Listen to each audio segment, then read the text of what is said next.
America was built by pioneers, men and women who packed their lives into wagons and headed west into the unknown. But the West has been won. The Earth has been mapped. For a spirit like Roosevelt's, a world without mystery is a cage. He summons the leaders of space agencies and private rocket companies. He places a map of Mars on the table. His eyes gleam with that unmistakable determination, that hunger for challenges that defines great leaders. This, he says, tapping his index finger on the red planet, is the new Dakota territory, and we are going to tame it. The room falls silent. Some laugh nervously, others tremble, knowing that when Theodore Roosevelt decides something, there is no force on Earth capable of stopping him. But this time, it's not just about Earth. It's about transcending the limits of our own planet. The space race isn't just about science. It's about humanity's destiny. It's about proving that the human species was not born to be confined to a single world.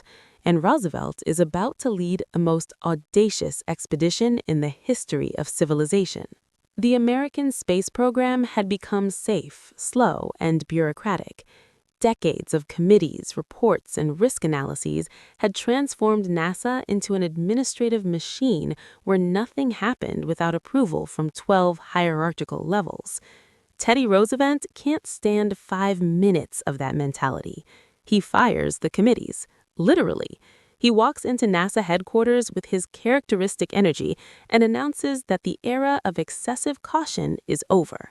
You spent so much time calculating risks, he roars, that you forgot exploration has always been about taking calculated risks, not avoiding them completely.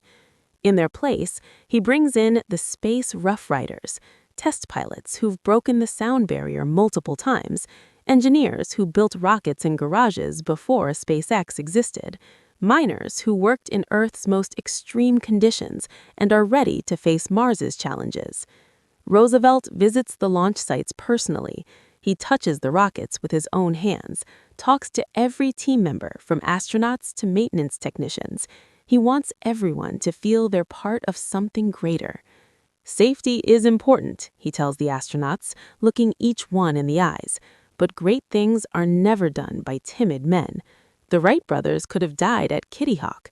Amundsen could have frozen in Antarctica. Armstrong could have been stranded on the moon. But they went, and because of that, humanity advanced. Then he does the unthinkable. He accelerates the Mars timeline from 20 years to 2 years. The aerospace industry goes into shock. Experts say it's impossible. Scientists publish papers explaining the risks. The media accuses him of recklessness. Roosevelt responds with a single sentence. They said the same thing when I built the Panama Canal. And he was right back then. Would he be right again? The day has arrived. It didn't dawn like any other day. The entire world stopped. Billions of people around the globe are glued to their screens. Families gather. Strangers talk in the streets. Everyone knows they're about to witness history being made. The world watches. Not one rocket, but an entire fleet of starships about to take off. It's the greatest expedition since Lewis and Clark crossed the American continent 2 centuries ago. But this time, the continent is another planet. Teddy Roosevelt isn't on the ship. He knows his place is commanding from Earth, orchestrating this symphony of human ambition. But his spirit is in the cockpit. Each astronaut carries a quote from Roosevelt, a reminder of why they're doing this. The countdown begins. 10, 9, 8. Humanity's heart beats as one. 7, 6, 5. Cameras capture tense faces, clenched hands, silent prayers. 4, 3, 2, 1. Ignition. The roar of the launch shakes the ground, a thunder of American ambition returning to the stars. It's not just fuel burning. It's the sound of a civilization refusing to accept limits. It's the battle cry of a species that looks at the cosmos and says, "We belong here." Flames illuminate the sky. The fleet rises. One after another, the ships pierce Earth's atmosphere. The sky transforms into a spectacle of fire and smoke, and millions of people cry without even knowing exactly why. Perhaps because for the first time in decades, humanity is doing something truly grand. Roosevelt watches from Cape Canaveral, his eyes fixed on the sky. He doesn't smile, not yet. He knows the launch is the easy part. The real ordeal is yet to come. Would you leave Earth to build a colony on Mars if Teddy asked you? Yes or no? Let me know below. If you're still here, thank you so much for staying until this point. And believe me, the best is yet to come. The journey lasted 6 months. 6 months of confinement, radiation, uncertainty. But finally, the crew spots the red planet through the ship's windows. Mars, the object of human dreams for centuries, and now, finally, within reach. But the landing is brutal, relentless, merciless. Dust storms cover the planned landing site. Navigation systems fail. One of the ships lands with excessive force, damaging the solar panels.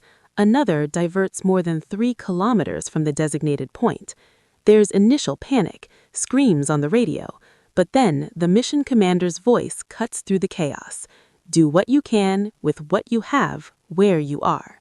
The Roosevelt Doctrine, taught, memorized, and now applied 140 million miles from Earth. The crew doesn't just plant a flag and go home. That would be the Apollo mission style, symbolic but temporary. Not this time. This time, they stay. They begin to build. Inflatable habitats are assembled. Mining equipment is activated. Greenhouses are installed, with the first seeds being planted and fertilized Martian soil. The first days are hellish. The suit tears. An astronaut breaks his arm.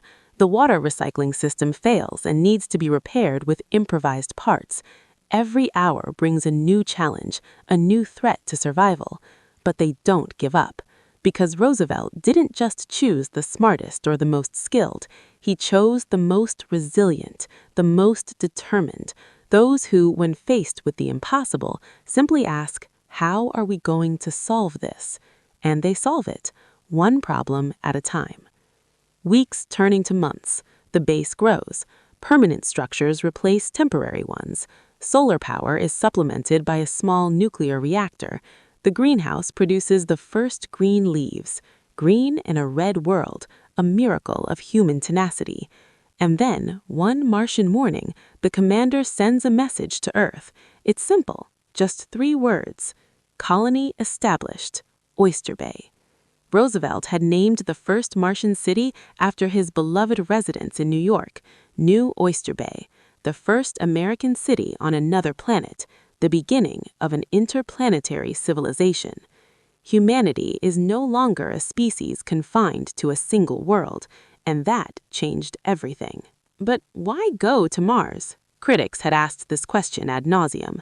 Why spend trillions on an alien desert when we have problems here on Earth?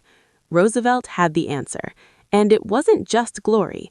The colony discovers massive deposits of rare elements, neodymium, europium, terbium, and dysprosium, essential for Earth's clean energy technologies, elements that on our planet are scarce and controlled by few countries, creating dangerous geopolitical dependencies.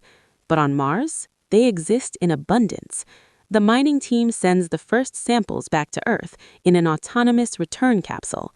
When laboratories analyze the material, the reaction is shock and euphoria. Mars's reserves could fuel Earth's energy revolution for the next 1,000 years.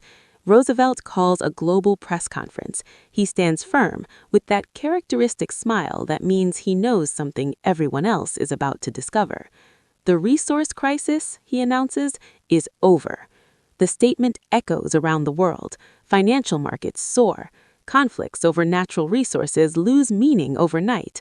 Nations that had been on the brink of war over oil and rare minerals suddenly realize the game has completely changed. Humanity is no longer trapped on a single planet, fighting for scraps. We've expanded our horizons. Space is no longer science fiction or distant fantasy. It's the solution to real terrestrial problems. The scarcity mindset, the idea that there will always be winners and losers in the fight for resources, is dead. Roosevelt reframes the global narrative. He says, we're not competing for slices of a limited pie, we're building an entire bakery on another planet. And with that, Earth's geopolitics is transformed. Nations that were once rivals now want to be part of the Martian expansion. The European Union announces its own mission. China and India form a space partnership. Even smaller nations begin space programs. Mars didn't unite humanity through noble feelings or idealism. It united through intelligent self-interest. Because for the first time in history, expansion didn't mean conquering someone else's territory. It meant conquering territory that never belonged to anyone. The new space race isn't an arms race. It's a race to the future, and everyone wants to win. The astronauts send back a video. It's not a technical report or a status